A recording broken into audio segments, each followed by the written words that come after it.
അത് അല്ലാഹുവിനെ വിശേഷിപ്പിക്കാൻ വേണ്ടി വരും. ബിസ്മില്ലാഹിർ റഹ്മാനിർ റഹീം. ബിസ്മില്ലാഹ്, അല്ലാഹുവിന്റെ നാമത്തിൽ ഞാൻ ആരംഭിക്കുകയാണ്. അല്ലാഹു ആരാണ്? അർ-റഹ്മാൻ, അവൻ കാരുണ്യവാനാണ്.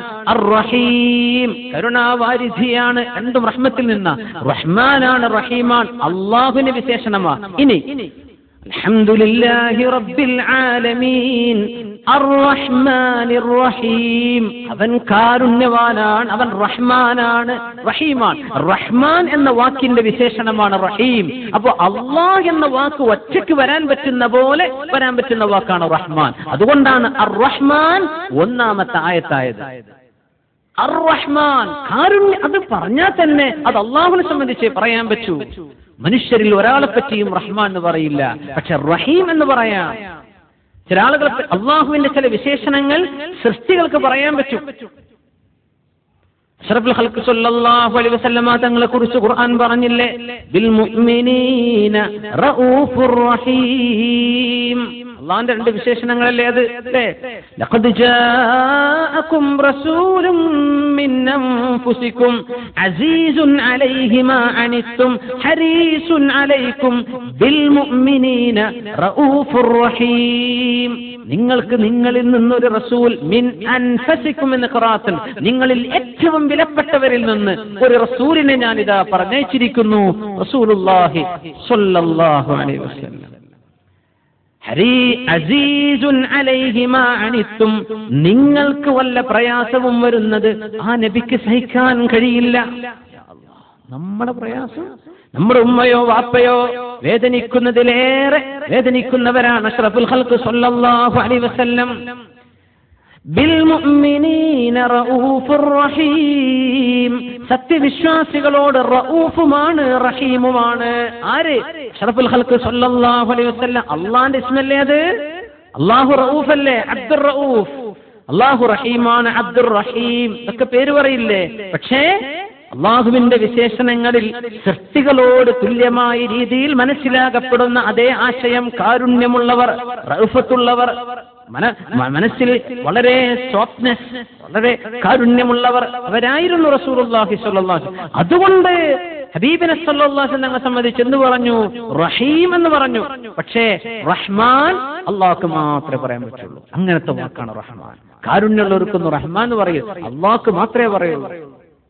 അതുകൊണ്ടാണ് ബിസ്മില്ലാഹിർ റഹ്മാനിർ റഹീം, കാരുണ്യവാനായ അല്ലാഹു എന്ന് പറഞ്ഞപ്പോ വമർ റഹ്മാൻ, ആരാണ് ഈ കാരുണ്യവാൻ? ഞങ്ങൾക്കറിയില്ലല്ലോ എന്ന് മക്കക്കാർ പറഞ്ഞു. ആരാണ് ഈ കാരുണ്യവാൻ? ഞങ്ങൾക്കറിയില്ലല്ലോ. ലാ നഅലമു ഇല്ലാ റഹ്മാനൽ യമാമ, യമാമയിൽ കിടക്കുന്ന മുസൈലിമത്തുൽ കസ്സാബ്, നുണ പറഞ്ഞ കള്ളപ്രവാചകനാണെന്ന് വാദിച്ച മുസൈലിമയ്ക്ക് റഹ്മാൻ എന്നവർ പേരിട്ടിരുന്നു. ആ ഒരു റഹ്മാൻ അല്ലാതെ മറ്റാരെയും ഞങ്ങൾക്കറിയില്ലെന്ന് മക്കക്കാര് പറഞ്ഞപ്പോഴാണ് അല്ലാഹു സുബ്ഹാനഹു വ തആല അല്ലാഹുവാണ് റഹ്മാൻ എന്ന് സ്ഥാപിക്കുന്നത്. അല്ലേ? ഖുൽ ഇദ്ഉല്ലാഹ് അവ ഇദ്ഉർ റഹ്മാൻ അയ്യമ്മാ തദ്ഉ ഫലഹുൽ അസ്മാഉൽ ഹുസ്നാ, സൂറത്തുൽ ഇസ്രാ. ഖുൽ ഇദ്ഉല്ലാഹ്, നിങ്ങൾ അല്ലാഹ് എന്ന് വിളിച്ചോളൂ, അവ ഇദ്ഉർ റഹ്മാൻ, അല്ലെങ്കിൽ കാരുണ്യവാൻ റഹ്മാൻ എന്ന് വിളിച്ചോളൂ. അയ്യമ്മാ തദ്ഉ, ഇതിലേത് നിങ്ങൾ വിളിച്ചാലും ഫലഹുൽ അസ്മാഉൽ ഹുസ്നാ, എല്ലാ മനോഹരമായ പേരുകളും വിശേഷണങ്ങളും ആർക്കർഹതപ്പെട്ടതാണ്? റഹ്മാനും അല്ലാഹ്ക്കും അർഹതപ്പെട്ടതാണ്. യാ അല്ലാഹ്, അല്ലാഹുവിനാണ് വിശേഷണങ്ങൾ. റഹ്മാൻ എന്ന വാക്കിനാണ് വിശേഷണങ്ങൾ വരും.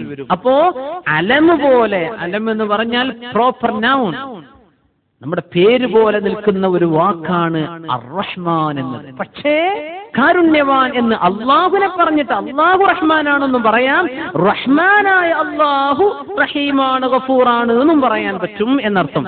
അറബ് ഭാഷയുമായി പരിചയമുള്ള ആൾക്കാർക്ക് ഈ പറഞ്ഞത് പെട്ടെന്ന് മനസ്സിലാകും. ഹുവർ റഹ്മാനുർ റഹീം, സൂറത്തുൽ ഹശ്റിലൊക്കെ പറഞ്ഞില്ലേ, هو الله الذي لا إله إلا هو الرحمن الرحيم الملك القدوس. هو الرحمن, الله رحمانا, കാരുണ്യവാൻ. ശുദ്ധ ഖുർആനിലെ 114 സൂറത്തുകൾക്കും ബിസ്മില്ലാഹിർ റഹ്മാനിർ റഹീം എന്ന് വരണം. പക്ഷെ ഒരു സൂറത്തിന് വന്നിട്ടില്ല. സൂറത്ത് തൗബ, എല്ലാ സൂറത്തും അല്ലാഹുവിന്റെ കലാം നോക്കിയാൽ ഇത് കാരുണ്യവാനാണ്. അല്ലാഹുവിന്റെ വിശേഷണങ്ങൾ എന്തൊക്കെ പറയാനുണ്ട്. പക്ഷെ റഹ്മതി സബഖത് ഗളബി, എന്റെ കാരുണ്യം എന്റെ ദേശത്തെ മുൻകടന്നിരിക്കുന്നു എന്ന് അല്ലാഹു സുബ്ഹാനഹു വ തആല അർശിനെ പടച്ചതിന്റെ ഉടനെ ഉക്തുബ്, കലമിനോട് രേഖപ്പെടുത്താൻ പറഞ്ഞു. രേഖപ്പെടുത്തണം. ആദ്യമായി രേഖപ്പെടുത്തിയത് സബഖത് റഹ്മതി ഗളബി, എന്റെ ദേശത്തെക്കാളും എനിക്ക് കൂടുതലുള്ളത് എന്റെ കാരുണ്യമാണ്, എന്റെ റഹ്മത്താണ്, രേഖപ്പെടുത്തണം എന്ന കലമിനോട് അല്ലാഹു പറഞ്ഞു എന്ന് അഷ്റഫുൽ ഖൽഖ് സ്വല്ലല്ലാഹു അലൈഹി വസല്ലം. ഈ കാരുണ്യം നമ്മൾ അറിഞ്ഞിട്ടുണ്ടോ? ഇതാണ് വിഷയം. അള്ളാഹ് പറഞ്ഞത് നരകത്തിലേക്ക് പറഞ്ഞയക്കുന്നവൻ, അള്ളാഹു നരകത്തിൽ, കുട്ടികൾ പോലും അങ്ങനെ പറയാം, അള്ളാഹു നരകത്തിക്കിടും, അള്ളാഹു സ്വർഗത്തേക്ക് കൊണ്ടുപോകും എന്ന് പറയുന്നില്ല മക്കള്. നമ്മളവരെ പഠിപ്പിക്കുന്നില്ല എന്നർത്ഥം. അല്ലേ? അള്ളാഹു പേടിപ്പിക്കപ്പെടേണ്ട ആളാണ്. ഇല്ലല്ലോ, സൃഷ്ടിയേക്കാൾ നമ്മളെക്കാളൊക്കെ അല്ലേ, നിങ്ങളുടെ കഴുത്തിലെ ഞരമ്പിനേക്കാളും അള്ളാഹു നിങ്ങളോട് ചേർന്ന് കിടക്കുന്നു. ശുദ്ധ ഖുർആൻ. അങ്ങനെ നമ്മുടെ സാമീപ്യമുള്ള തമ്പുരാനെ നമ്മൾ റഹ്മാനിയത്ത് കൊണ്ട് മനസ്സിലാക്കിയിട്ടില്ല, അള്ളാഹുവിന്റെ ജബറൂത്ത് കൊണ്ടാണ് മനസ്സിലാക്കിയത്. അല്ലേ? അള്ളാഹു ഭയങ്കരനാണ്, അള്ളാഹു ശിക്ഷിക്കുന്നവനാണ്. ഇന്ന അദാബി ലശദീദ്, അള്ളാന്റെ ശിക്ഷ ഭയങ്കരമാണ്. പക്ഷേ അള്ളാഹു റഹ്മാനിയത്ത് കൊണ്ട് വിശേഷണമുള്ളവനാണ്, കാരുണ്യവാനാണ്. അള്ളാഹുവിന്റെ റഹ്മത്ത് ഭയങ്കരമാണ്.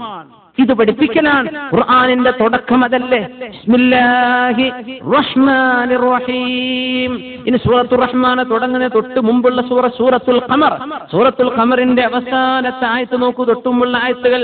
ഇന്നൽ മുത്തഖീന ഫീ ജന്നാതിൻ വനഹർ في مقعد صدق عند مليك مقتدر الرحمن علم القرآن. എന്തൊരു മനോഹരം! രണ്ട് സൂറത്ത് ഒരുമിച്ച് നോക്കൂ.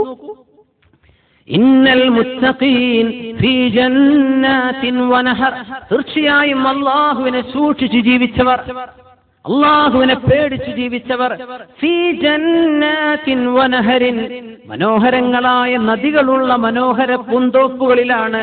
ഫീ മഖഅദി സുദ്ഖിൻ ഇൻദ മലീകിൻ മുഖ്തദിർ, നല്ല കഴിവുള്ള ഉടമസ്ഥനും രാജാവുമായ അല്ലാഹുവിന്റെ അരികത്ത്, അല്ലാഹുവിന്റെ സാമീപ്യത്തിൽ മനോഹരമായ പൂന്തോപ്പുകളിൽ വസിക്കാനാണ് മുത്തഖീങ്ങൾ പോകുന്നത്. സ്വർഗം പറഞ്ഞപ്പോൾ അല്ലാഹ് എന്ത് പറഞ്ഞു? മലീക്, അല്ലാഹു മലിക്കാണ്. ഇത് നിങ്ങളൊന്നും ആരും കൊണ്ടുപോകൂല, രാജാവായ ഞാനാ പറയുന്നത്. മലീഖ് എന്നാണ്. ഫഈൽ, അധികാരം യഥാർത്ഥത്തിലും എന്റെ കയ്യിലാണ്, എന്നെ ആരും തട്ടിപ്പറിക്കൂല. അങ്ങനെ അൽ മുഖ്തദിർ, എല്ലാറ്റിനും കഴിവുള്ളവനാണ് ഞാൻ, നിങ്ങൾ എന്റെ സ്വർഗത്തിലാണ്. മുഖ്തദിർ എന്ന പടച്ചോനെ, അള്ളാന്റെ കുദ്റത്തിനെ പറ്റിയല്ലേ പറയുന്നത്? അള്ളാഹു ഭയങ്കരമാണ് എന്ന അർത്ഥമാണ് വരുന്നത്. ആ മുഖ്തദിർ അർ റഹ്മാൻ, അങ്ങനെ നിങ്ങൾ എന്നെ ഓർത്ത് പേടിക്കണ്ട. അർ റഹ്മാൻ, ഈ മുഖ്തദിർ കാരുണ്യവാനാണ്. ആണ് തൊട്ടടുത്ത സൂറത്ത് ആരംഭിക്കുന്നത്. കാരുണ്യവാനാണ് ഈ പടച്ചവൻ. അല്ലാഹു റഹ്മത്ത് കൊണ്ട് വിശേഷണമുള്ളവനാണ്. അല്ലാഹുവിന്റെ റഹ്മത്ത് അല്ലാഹു നമുക്ക് നൽകുമാറാകട്ടെ. സയ്യിദുനാ മൂസ നബി അലൈഹിസ്സലാം, അവരുടെ അടുത്തേക്ക് ഒരാൾ വന്നിട്ട് ചോദിച്ചു, യാ കലീമല്ലാഹി മൂസ അലൈഹിസ്സലാം, മൂസ നബിയെ, അബത്തുല്ലാഹ 20 സന, അല്ലാഹു ഞാൻ 20 കൊല്ലം ആരാധിച്ചിട്ടുണ്ട് മൂസ നബിയെ. വഅസൈതുഹു 20 സന, 20 വർഷം ഞാൻ അല്ലാഹു തെറ്റും ചെയ്തിട്ടുണ്ട്. സുബ്ഹാനല്ലാഹ്, ഇനി എനിക്ക് തിരിച്ചു പോരണമെന്ന് ആഗ്രഹമുണ്ട്, എന്നെ അല്ലാഹു സ്വീകരിക്കുമോ മൂസ നബിയെ അലൈഹിസ്സലാത്തു വസ്സലാം? അതൊക്കെ ഉണ്ടാവൂലേ? കുറെ കാലം നല്ല മനുഷ്യനായി ജീവിച്ചു, പിന്നെ അങ്ങോട്ട് പിടുത്തം വിട്ടു. അതൊക്കെ ഉണ്ടാവും. നമ്മൾ ഏതെങ്കിലും സ്റ്റേജിലേക്കാരപ്പോ ഒരു പക്ഷേ അങ്ങനെ പുറത്തം വിട്ട് ജീവിച്ചിട്ട് നല്ല ജീവിതത്തിന്റെ മാർഗത്തിലേക്കാണ് ഇപ്പൊ നമ്മൾ ഈ സദസ്സിലിരിക്കുന്നത്. ഇനി ഇങ്ങനെ ഇരുന്നിട്ട് പിന്നെ പുറത്തം വിടാൻ പോണവരും ഉണ്ടാവും. അല്ലാഹു കാത്ത് രക്ഷിക്കുമാറാകട്ടെ. അതൊക്കെ ഉണ്ടാവും. ഒരു ഗ്യാപ്പ്, അവസരങ്ങൾ. നമുക്കിപ്പോ ഇങ്ങനെ പഠിക്കാനൊന്നൊരു അവസരം ഇല്ലെങ്കിൽ പറഞ്ഞില്ലേ, പിശാച് നമ്മളൊക്കെ തട്ടിക്കളിക്കും, എടുത്തു കൊണ്ടുപോകും, എന്തു നമ്മളെ കൊണ്ട് ചെയ്യിപ്പിക്കും, നമ്മൾ നിന്നോടുക്കുകയും ചെയ്യും. അല്ലേ? അല്ലാഹു കാത്ത് രക്ഷിക്കുമാറാകട്ടെ. 40 വർഷം ജീവിച്ച മനുഷ്യൻ, മിനിമം അയാൾക്ക് 55 വയസ്സ് വേണം. കാരണം 40 വർഷത്തെ അഅ്മാലിനെ കുറിച്ചാണ് സംശയം. 15 കഴിഞ്ഞിട്ട് 20 കൊല്ലം ഞാൻ അല്ലാഹുവിനെ ഇബാദത്ത് ചെയ്ത് ജീവിച്ചിട്ടുണ്ട് മൂസ നബിയെ. പിന്നെ ഒരു 20 വർഷം ഞാൻ അല്ലാഹുവിനെ എല്ലാ ഗുണവും ചെയ്തിട്ടുണ്ട് മൂസ നബിയെ. ഇനി എനിക്കൊന്ന് തിരിച്ചു വരണമെന്ന് ആഗ്രഹമുണ്ട്. അയഖ്ബലുനി റബ്ബി, എന്റെ റബ്ബെന്നെ സ്വീകരിക്കുമോ മൂസ നബിയെ അലൈഹിസ്സലാത്തു വസ്സലാം? തിരിച്ചു പോകണമെന്നുണ്ട്, അള്ളാഹു എന്നെ സ്വീകരിക്കുമോ? അല്ലാഹു തആല പറഞ്ഞു, യാ മൂസ ബല്ലിഗ് അബ്ദി, എന്റെ അടിമയോട് പറഞ്ഞു കൊടുക്കണം, എന്റെ അടിമയോട് പറഞ്ഞു കൊടുക്കൂ മൂസ നബിയെ, അതഅതനി ഫഅഹ്ബബ്നാക്, അല്ലേ, എന്റെ അടിമയോട് പറഞ്ഞു കൊടുക്കും മൂസ നബിയെ, നീ എനിക്ക് അനുസരിച്ചില്ലേ മനുഷ്യ, ഫഅഹ്ബബ്നാക്, അന്നേരം ഞാൻ നിന്നെ വളരെ ഇഷ്ടപ്പെട്ടു, വഅസൈതനി ഫഅംഹൽനാക്, നീ എനിക്ക് എതിര് ചെയ്തില്ലേ, നീ ഞാൻ പറഞ്ഞത് കേൾക്കാതെ നടന്നില്ലേ, അപ്പൊ ഞാൻ എന്നെ കയറങ്ങനെ അയച്ചു വിട്ടെന്നു, പോണോടത്തൊക്കെ പോകട്ടെ, എല്ലാ സൗകര്യം ചെയ്തു തന്നു, അങ്ങനെ നീ വേണ്ട തെറ്റൊക്കെ ചെയ്തോട്ടെ. അംഹല്ല എന്ന് പറഞ്ഞ കുറച്ച് സാവകാശം ചെയ്തു കൊടുക്കാന്ന, നാളെ വേണം, 2 ആഴ്ച കഴിഞ്ഞിട്ട് പോരെ, അതാണ് ഈ മുഹ്ലത്ത്. 2 ആഴ്ച കഴിഞ്ഞിട്ട് മതി, സാവകാശം ചെയ്തു കൊടുക്കുക. അല്ലാഹു തആല പറയാണ്, നീ എനിക്ക് ഇബാദത്ത് ചെയ്തില്ലേ, നിന്നോട് പെരുത്ത് ഇഷ്ടം എനിക്ക് തോന്നിയിരുന്നു നിന്നോട്, പിന്നെ നീ എന്നെ അനുസരിക്കാതിരുന്നില്ലേ, ആ നേരത്താ ഞാൻ നിന്നെ അംഹല്ല, നിന്നെ അഴിച്ചു വിട്ടത്.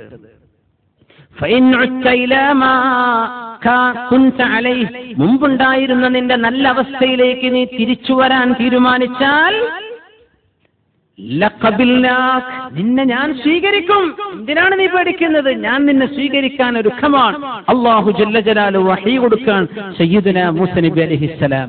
അല്ലാഹുവിന്റെ റഹ്മാനാണ്, റഹ്മാനിയത്താണ് അല്ലാഹുവിന്റെ. ഈ കാരുണ്യം അല്ലാഹു മനുഷ്യർക്ക് നൽകിയതാണ്.